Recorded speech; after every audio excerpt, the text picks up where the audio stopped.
بسم الله الرحمن الرحيم الحمد لله والصلاة والسلام على رسول الله صلى الله عليه وسلم أما بعد فإن خير الكلام كلام الله وخير الهدى هدى رسول الله صلى الله عليه وسلم وشر الأمور محدثاتها وكل محدثة بدعة وكل بدعة ضلالة وكل ضلالة في النار. So today, inshallah, we're going to try to get through as much as we can possibly get through concerning the surah that we just read in Salat al-Maghrib, and it's called Surah Ash-Sharh. Ash-Sharh, which means to expand and to open up. And that's because of the first ayat in the surah that word is mentioned. And it's also called Al-Inshirah. Tremendous surah in terms of its meaning, although it's not very long, but it has a lot of very important lessons in it, historical, spiritual, and other than that. I will begin by saying, first of all, that the surah is a Meccan surah, and the surahs of the Quran, 114 of them, are divided and split up into Meccan and Medina surahs. The Meccan surahs are those surahs which were revealed before the Prophet made the hijrah to Al-Medina, sallallahu alaihi wasallam. The Meccan surah is not the surah that was revealed in Mecca. It could have been revealed outside of Mecca. It's the surah that was revealed before he made the hijrah from Mecca to Medina. And the Medina surahs are those chapters that were revealed after the hijrah, even if they were not revealed inside of Mecca or inside of Al-Medina. So that's the first thing really important concerning the ulum of the Quran and the things we need to know concerning the Book of Allah. 114 surahs, all of them are divided into Meccan surahs and Medina surahs. Concerning those Meccan surahs, they have some qualities, some characteristics. The Medina surahs have some qualities and characteristics. Now is not the time we're going to deal with that, because we just want to deal with the meaning of the surah itself. Surah Ash-Sharh is surah number 94 of the Quran. Surah number 93 is Surah Al-Duha, which comes before it. The ulama who gave the Tafsir of the Quran said that these two surahs are actually connected. They're connected. And they could have been one surah because the theme is the same. It's consistent. But we know that the Prophet ﷺ was told, he was commanded, put these ayat here, put this surah right there, put that surah there, and so forth and so on. And that's why in the Quran, Surah Al-Fatiha, which is the first surah of the Quran, Al-Fatiha wasn't the first surah that came down. The first ayat that came down are the ayat from Surah Al-Alaq. And when Jibril used to come, he used to tell him, put this here, and this goes here, and this goes here, until the Quran was finished. We mentioned some time ago that some people who study, and they study, some issues like this cause them to have crises in their iman. Crisis in their iman. Because different surahs have different recitations, or they're not in the chronological order. The Muslim, what's the problem? Concerning all of these shubahat, the scholars of Islam have explained. It's real easy. Allah does what he wants to do, and he put that Quran in the system that it is right now by his wisdom and his knowledge. We don't have a problem with that. We're still Muslims, and we just keep moving in Islam. So if you look at Surah Al-Duha, Allah Azza wa Jal reminds and brings to the attention of Rasulullah sallallahu alaihi wasallam some of the favors that he bestowed upon Rasulullah. Those favors that are spiritual in their nature. The ni'mah that is ma'nawiyah. Like, did we not find you astray, meaning you weren't guided, you were not a Muslim in Mecca and we guided you? That's a ni'mah from Allah. Did we not find you poor and Allah Azza wa Jal enriched you? Did we not find you as an orphan and we gave you protection? So Allah mentioned those favors. And then in Surah Ash-Sharh, it's the same thing. The thing continues. Allah Ta'ala said to him, Alam nashrah laka sadrak. Ya Muhammad, did we not spread and expand for you your breasts, just like he did these other things? But now the favors that are mentioned in Surah Ash-Sharh are favors that are, I guess you could call them physical, madiyah, ni'ma madiyah. How would you translate that? Materialistic, material. Things you can put your hand on. So did we not expand for you your breasts, Ya Muhammad? This is really important. Alam nashrah laka sadrak. The expansion of the breasts of Rasulullah sallallahu alaihi wasallam is of two types. One type is Allah physically expanded his breasts, and it happened 2 times. And the second type is where he expanded his breast in a way where he accepted al-Islam and he dealt with those people of Quraysh and all the problems that they used to give him and all the challenges that he would have to go through as a Nabi and a Rasul concerning the expansion of his breasts when he, sallallahu alaihi wasallam, was a child in preparation for a Nabuwah, in preparation for his life, because he grew up and he never did anything. We don't hear Quraysh mentioning anything about his behavior being negative. He said, one time, I went out with the Ghulman of Quraysh. We went out so that we can have some fun. And on the way out there, I went to sleep. I fell asleep. He didn't go out and even have any lahu with those people. You never heard that. Whereas we look at ourselves, some of us grew up and we had problems growing up. We got in trouble growing up. Our aunties, uncles, people in our community say about us, you were a real knucklehead when you were little. You used to get in a lot of trouble when you were little. That's what people remember about us. But the Prophet sallallahu alaihi wasallam, that never happened. Why? Because of what happened when his heart was expanded. The angels came to him after he left Mecca to go to the desert with some of the youngsters of Quraysh. Jibril came, salawatullahi wa salamu alayhi, laid him down and opened up his heart and took his heart out. The children of Quraysh saw what happened and they ran. And they went and told his wet nurse, Halima Sa'diyah. A man came, put Muhammad down and took his heart out and killed him. Rasulullah said, sallallahu alaihi wasallam, Jibril took his heart out. He had a golden vessel. He washed his heart out with Zamzam water. After washing his heart out with Zamzam water, one narration, Anas ibn Malik said, is that he took a morsel of flesh from his heart, some meat from his heart. Another narration said he took a black string. Jibril said to him, Hada haddu shaitan fika. This is the portion of what shaitan had inside of you. A black string, and that's it. And there's nothing weird about that. There's nothing strange about that. There's nothing bad about that because it was taken out. And we know from his own words, sallallahu alaihi wasallam, that he said every child that is born, the shaitan pokes him in his side, except Isa ibn Maryam and his mother. He told us, sallallahu alaihi wasallam, inna shaitan yajri fi bani Adam majra dam. Shaitan circulates in all of Adam's children, all of them, the way blood circulates. When Allah created Adam, he allowed shaitan to circulate in Adam's body before he blew into him the spirit of life. He told his companion, sallallahu alaihi wasallam, there's no one from amongst you except that you have a qareen from the jinn who's with you, who's a problem for you. Everybody from Adam's children. They said, what about you, Ya Rasulullah? You have that as well? You're from Bani Adam. He said, I have it as well.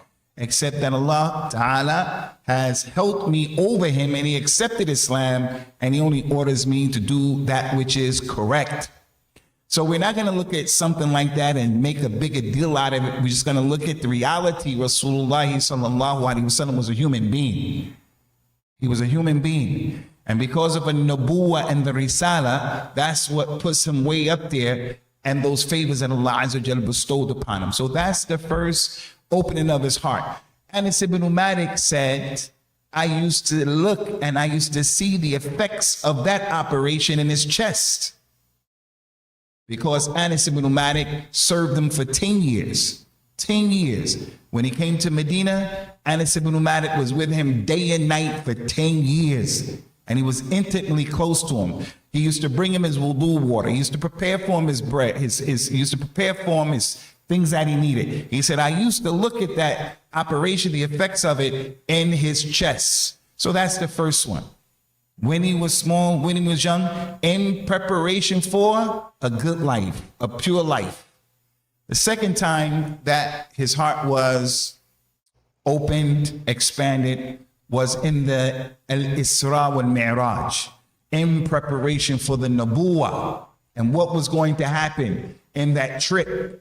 And that he said, sallallahu alaihi wasallam, that the roof was opened and the angel came through the roof and opened up his breast and washed his breast in a golden vessel and washed it with the Zamzam water.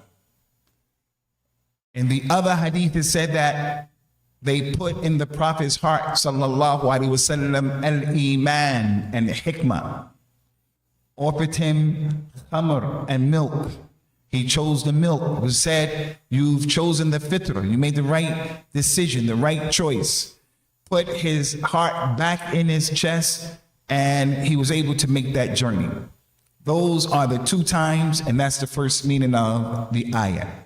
The first meaning of alam nashrah laka sadr. Did we not expand for you your breast? And we gave you those operations those two times. That's the first meaning.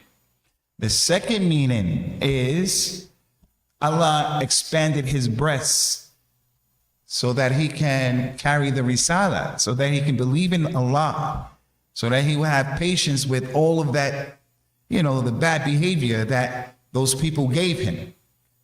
To have an expanded breast puts you in a position where you can deal with people who are difficult to deal with situations that are difficult to deal with. You have patience and so forth and so on. Allah mentioned in the Quran, فَمَنْ يُرِدِ اللَّهُ أَنْ يَهْدِيَ يَشْرَحْ صَدْرُهُ لِلْإِسْلَامِ وَمَنْ يُرِدْ أَنْ يَضِلُّهُ يَجْعَلْ صَدْرُهُ ضَيِّقًا حَرَجًا كَأَنَّمَا يَصَّعَّدُ فِي السَّمَاءِ. Anyone that Allah wants to guide him, yashrah sadruhu, he'll open up his breast to al-Islam. So those of us who have accepted Islam, that's a form of Ash-Sharh of your chest. There are people out there, if you give them da'wah Allah, Islam doesn't make sense to them. They'll never accept Islam. It just doesn't make sense for one reason or another.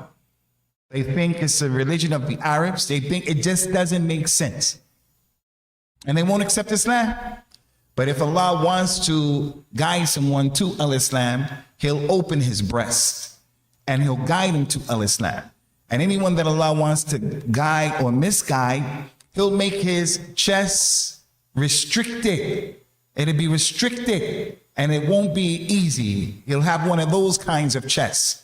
Now, having the inshirah of the sadr, ikhwani, is a ni'mah azima from Allah. It's a tremendous ni'mah. To be a person who's walking around and your chest as a Muslim is not restricted. Because there are some people who are Muslims, but their chests are they don't get along well with people. Everything is very negative. They look at things in a way that is always pessimistic, gloomy, dark. They have bad opinions about people. They don't trust people. They complain because their chest is like, and then there are other people, easy. It's easy for them to forgive. It's easy for them to overlook. It's easy for them to embrace advice and so forth and so on. So the sharh of the Prophet's breast and his chest, sallallahu alaihi wasallam, in this regard is the second meaning. And it's been mentioned in a number of ayat of the Quran, people who this issue has happened to them in different ways. For an example, Musa salawatullahi wassalamuhu alayhi, when Allah sent him to Fir'aun, it was a problem. Fir'aun is a threat. He's violent. He said he was Allah the Most High. How do you stand in front of a person like that? People would be afraid to take the job to go to someone like Fir'aun to give them dawah. But one of the first statements of Musa from amongst the beginning things that he said is that he made dua to Allah and he said, Rabbi shrah li sadri wa yassir li amri. Oh Allah, expand my breasts so I can do this job, so that I can talk to this man, so I can deal with what he has to say to me afterwards. Open up my breasts and make it easy for me. Make it easy for me.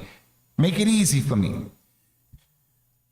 You know, when we started our MADA, our class on giving the khutbah, being a public speaker is not everybody's cup of tea. So if you ask people, get up here and in front of the people of our masjid, we want you to deliver a khutbah. Just in front of the 15, 20 people, that's it. The person say, I'm not doing that. Although it's not the end of the world, and it's not like being in front of 500, 1,000 people, but when Allah opens your breast, you'll be shocked. You'll be able to do it. You'll sit there and say, I'll never be able to do that. I'll never be able to do that. And that thing comes in your face, in your head. I'll never be able to do that. You'll be shocked. If you just make an effort, Allah will open your breast and give you the ability to do it. Not only that, but other issues that people tend to be afraid of. So concerning the Ash-Sharh of the chest, it is that state that Allah Ta'ala gives to people. So Allah gave that to the Prophet on many occasions. When he was young, and when he was going to go to the Sama. And then the other meaning is all of those other times. For an example, and there are many examples. When he, sallallahu alaihi wasallam, was in the cave with Abu Bakr, and Abu Bakr was afraid that all they have to do is look down, they're going to find us. The Prophet told Abu Bakr, sallallahu alaihi wasallam, don't be afraid. Don't fear. Allah is with us. He wasn't scared. He wasn't afraid of what those people would do if they were to see him, because his chest was open at that moment. And the companions used to be afraid at many situations. And when they saw the Prophet sallallahu alaihi wasallam, they were shocked at his coolness and his calmness. And his demeanor calmed them down. When he made the hijrah from Mecca to Medina, there was a man, his name was Surah ibn Malik. That man, like everybody in the peninsula, they knew that Quraysh put a bounty out on Rasulullah, a reward. You bring him in dead or alive, Quraysh is going to give you money.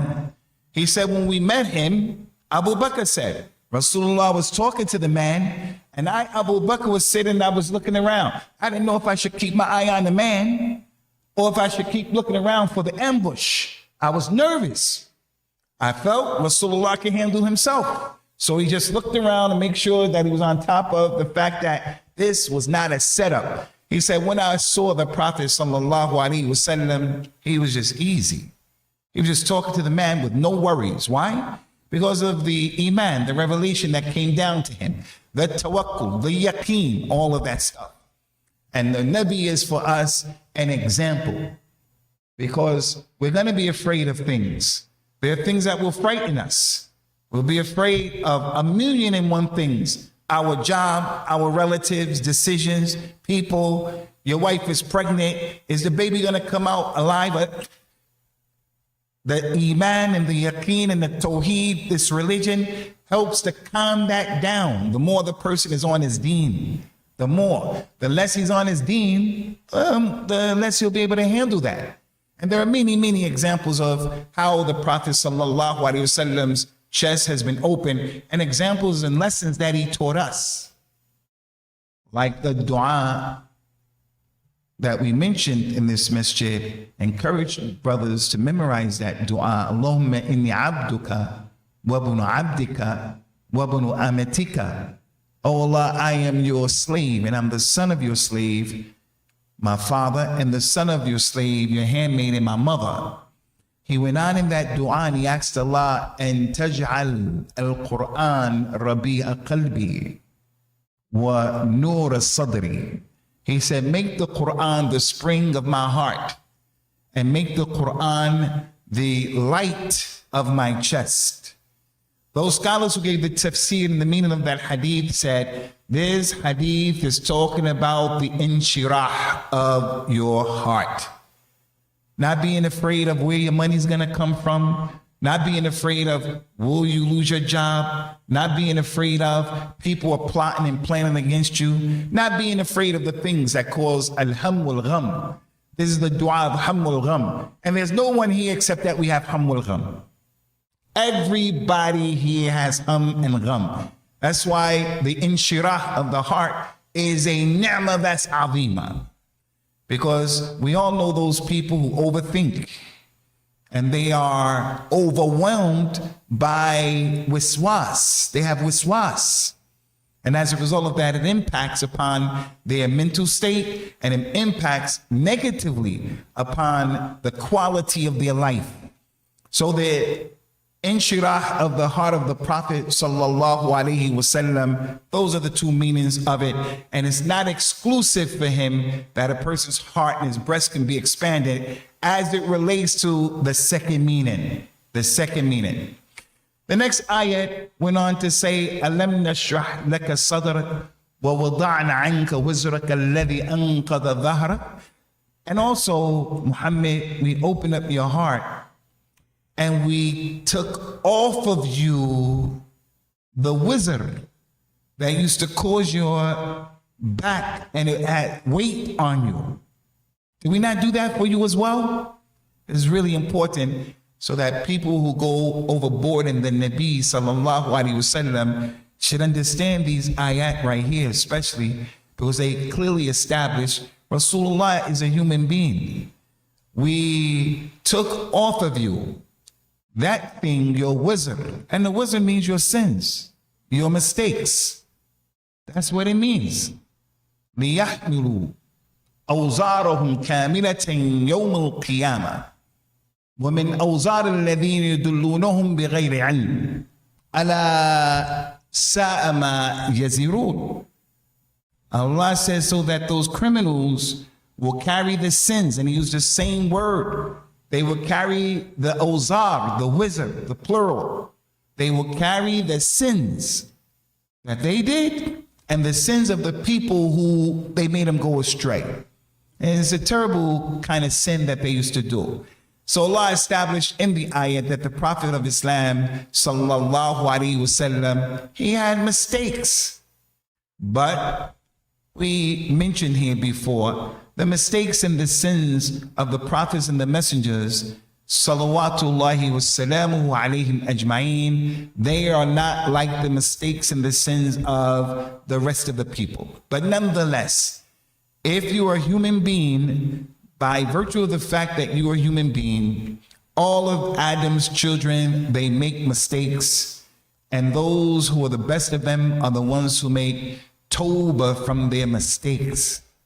We will never, ever, ever sit and point out the mistakes of the companions and say, this is what Abu Bakr did, that's what Umar did, this is what Khalid ibn Walid did, this is what he did. We don't do that. Allah protected us from being in that thing, so we protect our tongues from speaking about any of them in a disparaging way. Then with the prophets and the messages even more. But the Quran shows us they make mistakes. The Prophet sallallahu alaihi wasallam in Surah Al-Fath, the opening, Allah mentioned to him, لِيَغْفِرَ لَكَ اللَّهُ مَا تَقَدَّمَ مِنْ ذَنْبِكَ وَمَا تَأَخَّرَ, so that Allah will forgive you for what sins you did that went forward already and the ones that are going to come later. Aisha said, Ya Rasulullah, why are you praying so much? Why you pray so much like that? And Allah has forgiven you for your mistakes that have happened and the ones that are going to come in the future.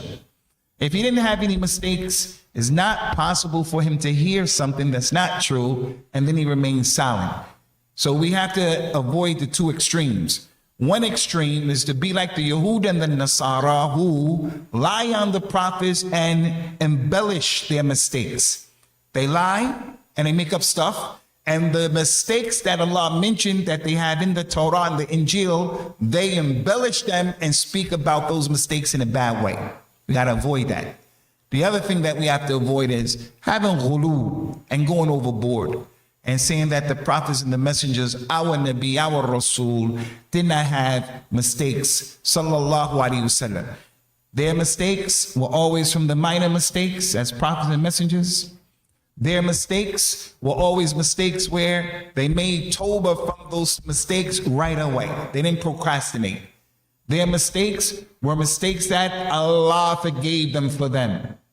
Even Yawm al-Qiyam in the hadith of Ash-Shafa'ah that we took in the As-Sunnah class, when the people will come to those prophets and messengers, Noah, Ibrahim, Musa, all of them mentioned something that they had done. All of them. Isa was the only one who didn't mention anything. He didn't mention anything at all. Nonetheless, he also was still a human being.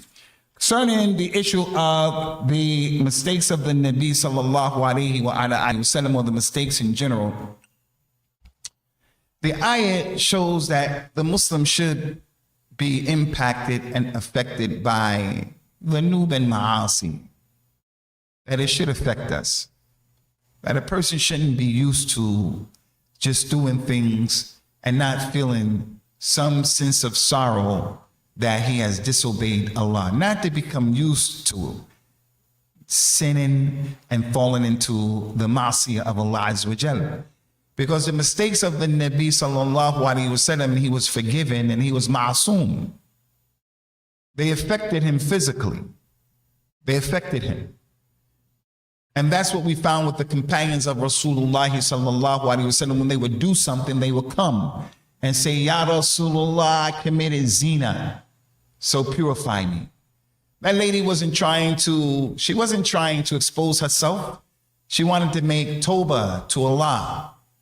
The man came and said, Ya Rasulullah, relationships in the daytime in the month of Ramadan.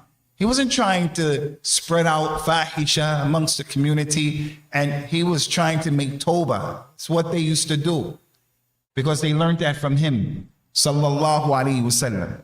So ghiba, namima, the things that we do, we should feel this way. One of the companions, his name was Wabisa ibn Ma'bad. He said that the Nabi sallallahu alaihi wasallam told him that al-birru husn al-khuluq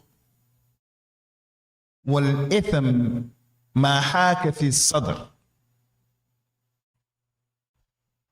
He said, good character, or al-birru, righteousness, is that you have good character. And the sin is the thing that wavers in your heart. It's not something that happens and doesn't have an effect on the true believer. He says to himself, this was a bad move. And that's the meaning of the hadith where he told us, sallallahu alaihi wasallam, to feel some sense of sorrow and regret and nedam. He said, huwa tawbah, to feel I shouldn't have done that. I shouldn't have said that. I wish I didn't do that. I wish I didn't say that. That in and of itself is tawbah. It's the first step towards making the tawbah that's nasuh, the correct tawbah. Ash-Shahid wal muhim is that the person as a Muslim shouldn't be simple and easy with the mistakes that we do. The other companion in the similar hadith, he came to ask a question, and before he asked the question, Jibril told Rasulullah what the man was coming to ask. It wasn't Rasulullah knowing the ilm al-ghayb, because this ayat or hadith, this incident is used to prove that he knows the unseen. He said to the man, you came to ask me about the sin. He said, yes, before the man even opened his mouth.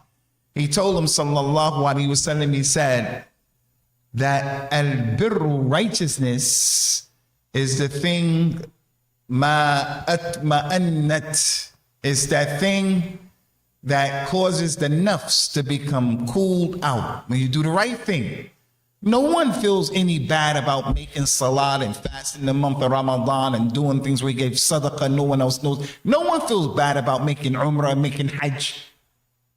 He said righteousness is what causes your soul and your heart to be tranquil. He said, and the sin is that thing that goes back and forth, and it has a taraddud. It affects you. It's not something that's just, you don't think about it. He said, and even if the people said to you, that thing that you did is okay. You ask the people about the thing, and they give you a fatwa and say, that thing that you did is okay.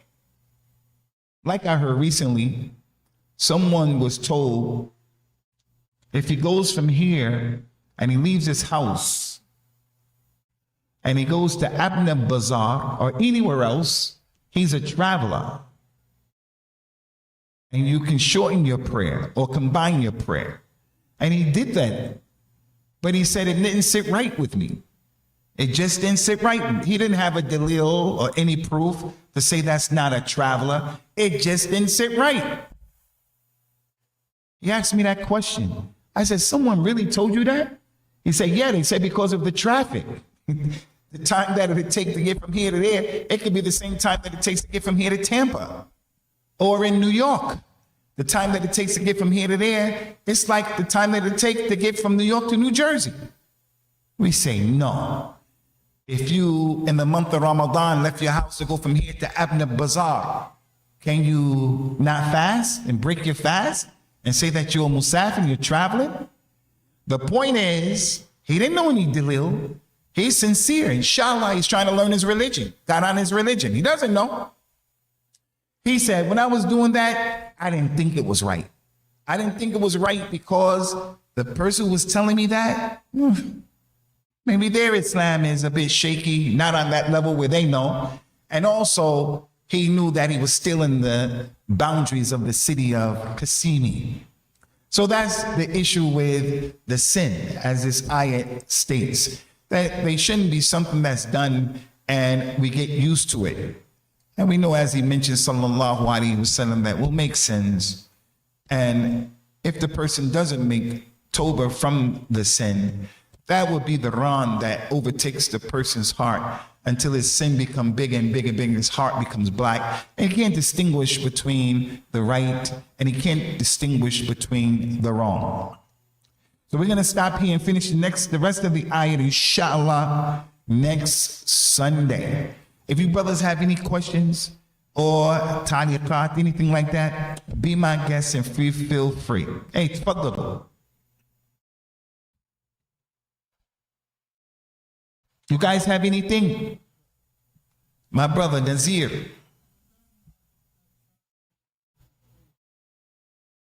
The what, Nazir?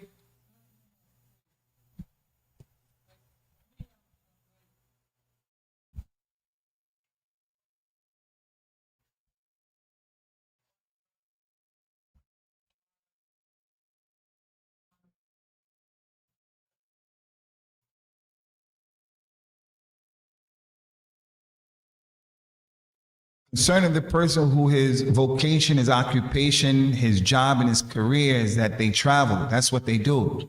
They travel far distances, like the airplane pilot, like a person who travels and he drives 18-wheelers, lorries, tractor trailers, a business person who travels as a result of his business, an astronaut. That's what they do. They travel.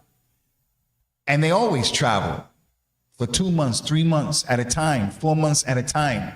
Is it permissible for that individual to shorten his prayer, to combine his prayer, to leave the fast of Ramadan? Allahumma na'am, it's permissible.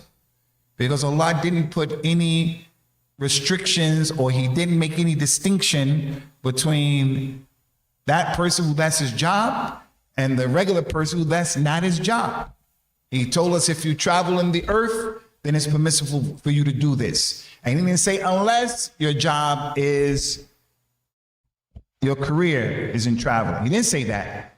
So it's absolutely, totally permissible. But the person in that situation, he has to take into consideration that although he's taken from the sadaqah that Allah has given him, and Allah loves it when he takes from the sadaqah. Allah loves it for him to combine, for him to shorten, for him to break his fast. He has to look at himself though.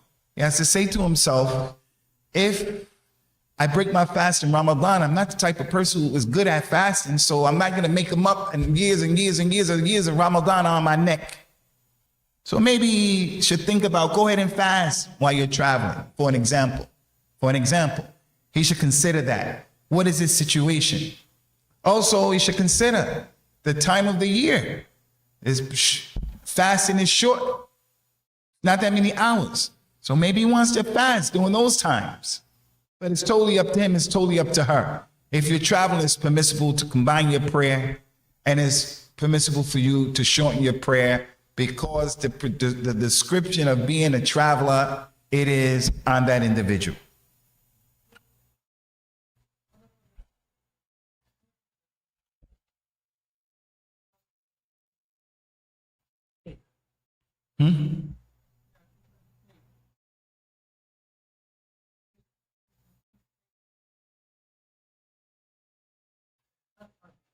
Once the individual concerned people go to school in different states, they're from Florida, but they go to school in New York, they go to school UCLA, and they're going to be in school for 4 years. Yahamakallah. Can they also combine and not fast? I heard some people who I respect who gave fatwa that they're travelers and they can combine and they can shorten. I heard that. But I'm not going to say that, because in my heart, I'm not ready to tell someone they can do that. But that person who wants to do that can find scholars who said it's permissible for them to do that. Abdullah ibn Abbas, may Allah be pleased with him, traveled, and he was there for 2 years. 2 years. But every day he said with his people, we're going to go back tomorrow. We're going to go back tomorrow. We're going to go back tomorrow, inshallah. They had in their head that they're returning any day, and it wasn't known. But they wound up staying for 2 years. And they shortened their prayer for 2 years. 2 years straight. That's authentic. And that place, anybody know the place? Anybody know that place?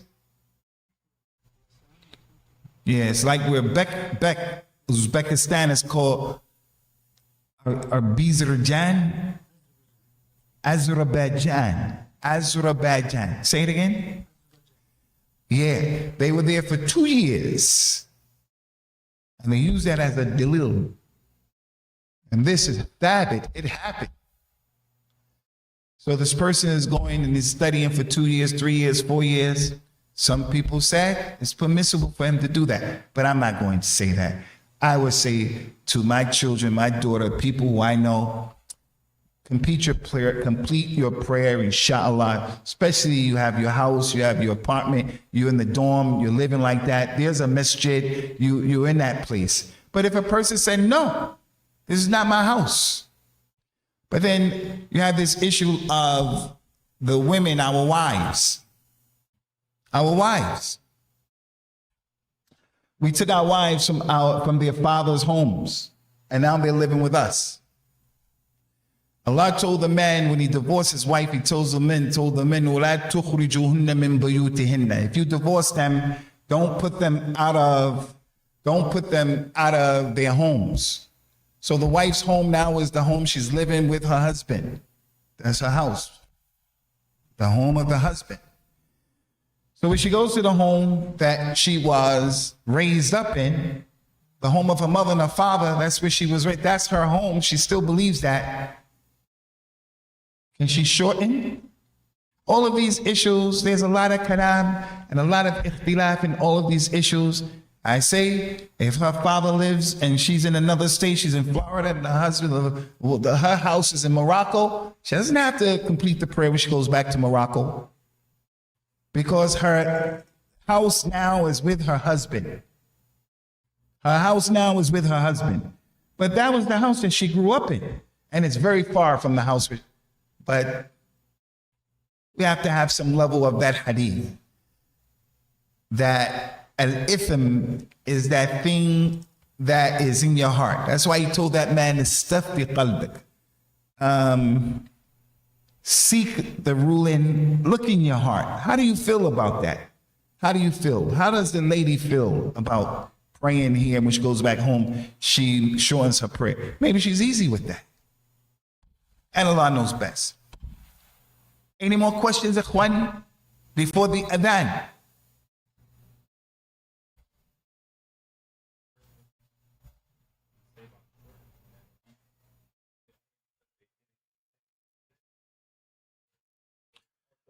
Yeah, I appreciate that. That's really important too. Some people reject people combining all of that time for 2 years when they know they're going to study for 4 years. They said that in the hadith, it was clear. Abdullah ibn Abbas was saying, we're going to leave tomorrow. We're going to leave tomorrow. We're going to leave tomorrow. Whereas the person who travels to Mexico to study there at UNLV in Vegas or something like that, he knows he's going to be there for 4 years. So because that dynamic is not in that equation, they shouldn't do it. Thanks for reminding me of that, brother. What's the other one?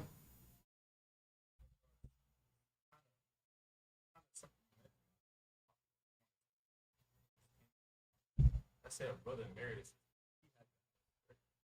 They were still holding. You're saying like don't put them on their house. What if it's hurt? Like the house still maintain it or pay for that?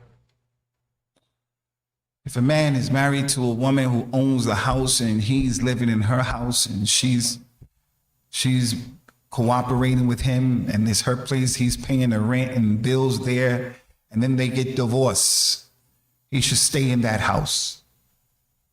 He should stay in that house. If both of them agree and they're amicable about separating, is permissible if they both agree. But he shouldn't leave, nor should she kick him out. And as my brothers, I always say, never go in the house of a woman you don't own that house. Never do that. Never allow any woman to tell you, get out of my house, get out of my room, get out of my bed. Don't do that. Don't do that. But if you do it, you know, I'm not saying it's haram. It's not haram, inshallah. And Allah is a'la and a'la. هذا وصلى الله وسلم وبارك على نبينا وعلى آله وأصحابه أجمعين.